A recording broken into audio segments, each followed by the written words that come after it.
Hey everybody, Rian here, your honest IT advisor for Market Dimension. And today I'd like to talk about the coronavirus. And the question that I need to ask you is your computer infected by the coronavirus? So you might think, why am I asking this? It's impossible for a computer to be infected by the coronavirus, as it only affects human beings or something with a heartbeat. It can't infect your computer. Well, that's the thing, is can it? So obviously, software can't be infected by the coronavirus, but think about the times that you use your computer. And let's talk about how the coronavirus is spread. So news reports all over the world report that the biggest form of spread for the coronavirus is through airborne transferal.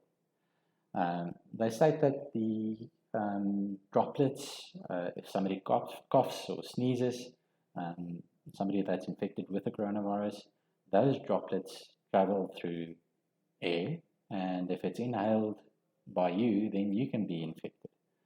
And these droplets, whether they are inhaled by you or whether they land on some surface, can be active from a couple of hours to a couple of days. So let me pose this to you. Um, when last did somebody else work on your computer? Okay, so literally thinking about the assembly of your computer, it can be a brand new computer coming from your local supplier, hopefully IP Dimension, but think about where that computer was assembled. So if we think about parts being shipped from all over the world, components, if we think about the motherboard that's got microchips on it, CPU on it, RAM modules on it, many of those components don't come from the same factory. They are manufactured in factories all over the world. And those microchips are shipped then for assembly onto a motherboard at one factory and then shipped to another factory to be assembled into the actual chassis of the notebook. And then further assembled up until the time that it reaches your supplier and the supplier sells it on to you. Okay, so think about this.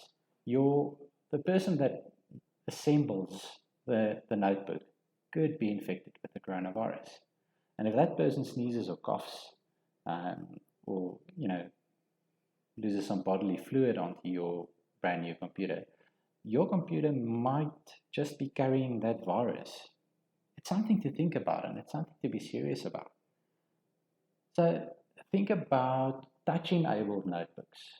So if you're not worried about the assembly part of your notebook or your computer, remember that the newer type of operating systems are optimized for touch, which means it's optimized for sharing.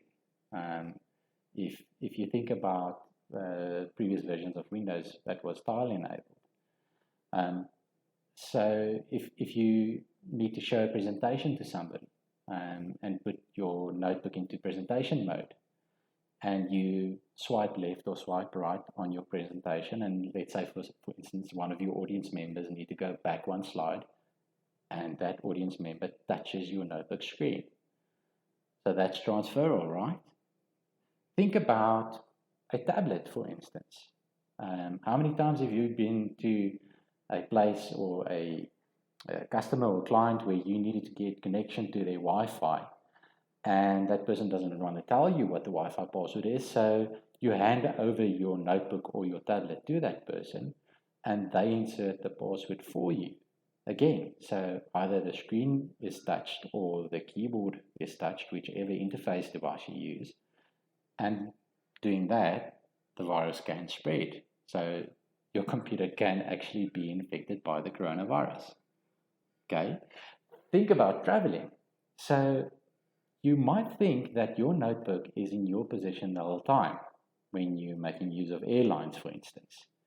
And that is true, it's in your backpack, but when you get to the scanners, they ask you to remove your notebook and put it into a container when it goes through the scanners. Now, that container that's handed to you is handled by a human being, okay? And that container had notebooks and other digital devices in it before you used it. Yeah, so that's a definite problem. And that could be a major spread of the virus. Let's think about telephones, cell phones, borrowing your phone, allowing somebody to make a telephone call on your phone. Just by speaking, there is already micro droplets moving from your mouth, and those can be caught in your mobile or your telephone device's microphone. That's scary. I'm a bit scared while I sit here and talk to you about this. Okay, so how do we combat this? And the problem is there is no known cure at this stage in time for the coronavirus. Okay, so how do we try and combat this? So you can get kits online or through IT Dimension, cleaning kits that you can use to clean your mobile devices. And I don't want to venture a guess by saying that that's going to resolve the problem, but it is going to reduce the risk. Okay. So by saying that, I'm not saying that you should now use a ski mask and put yourself in a bubble when traveling around and using your notebook and your digital devices. But you need to be vigilant. You need to be aware of these risks and be aware of to who you are sharing your devices with, and where they've been, who they've been in contact with. So speaking of viruses in general, when last do you have your computer checked? Yeah. So you might think, yeah, it auto checks, right? And many people disable the auto check function because it slows down the computer, especially if you have checks enabled to scan files before they're opened on your computer. So every time you open a file, it first needs to go through the antivirus program. It scans it for infections, and if it's clean, it releases the file to memory, and then you can access it. But that slows down file access. So many people disable it, right? So go and make sure that your antivirus is enabled, even if it means that you need to enable file scanning on open. Another aspect that you need to consider is updates on your antivirus program. So the standard antivirus programs shipped with computers are probably not sufficient. If it says that it's a free edition or that it's a trial version, you might as well not have an antivirus installed on your computer. Also remember, if you connect it to a business network, you cannot use a home antivirus or home edition of your antivirus provider. You need to have a business edition. And there are specific reasons for this.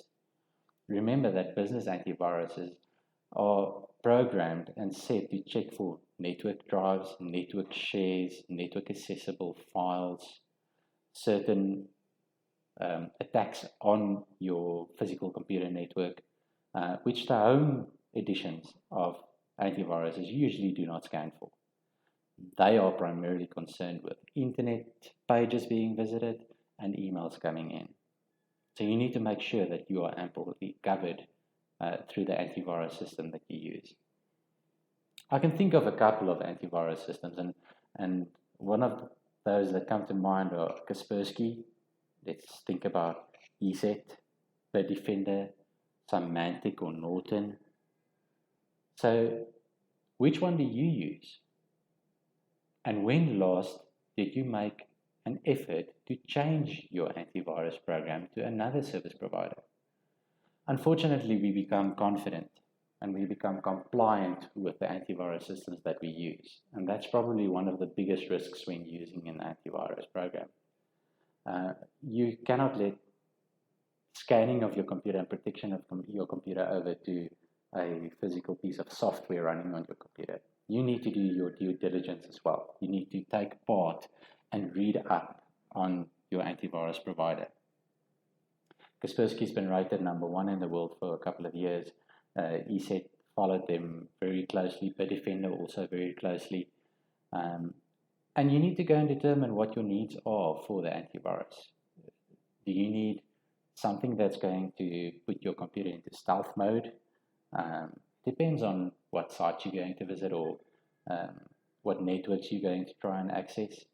So first off, go and determine your need. And then secondly, go and determine if your existing antivirus is ample. If it caters for the areas that you move to, the locations that you access, the websites that you visit, emails that you open up. Think about the percentage guaranteed protection that your antivirus provider gives you. So I can confidently say if anybody tells you that they can give you 100% virus protection, they're lying. Okay, why can I confidently say this? Good. So antivirus providers scan for certain patterns. So a virus, first off, is a piece of software that infiltrates your computer, and that software has a specific signature. Okay, so antivirus providers look for that signature, and there are thousands of signatures in viruses. I mean, if we try and establish how many viruses, computer viruses there are in the world, we'd never stop counting.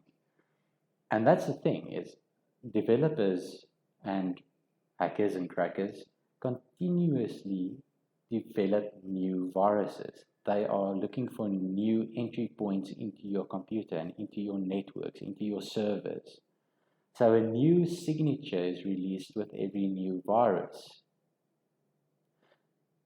So if an antivirus provider, such as Kaspersky or ESET, maybe Bitdefender, if they scan for known signatures and a new signature is released, then obviously that system is going to be infected first before the antivirus can catch it, right? So the developers need to scan your system, look for heuristics, look for that signature, and then try and write a patch or a software update for your antivirus program to combat that specific new virus. So many companies and clients have fallen victim to viruses.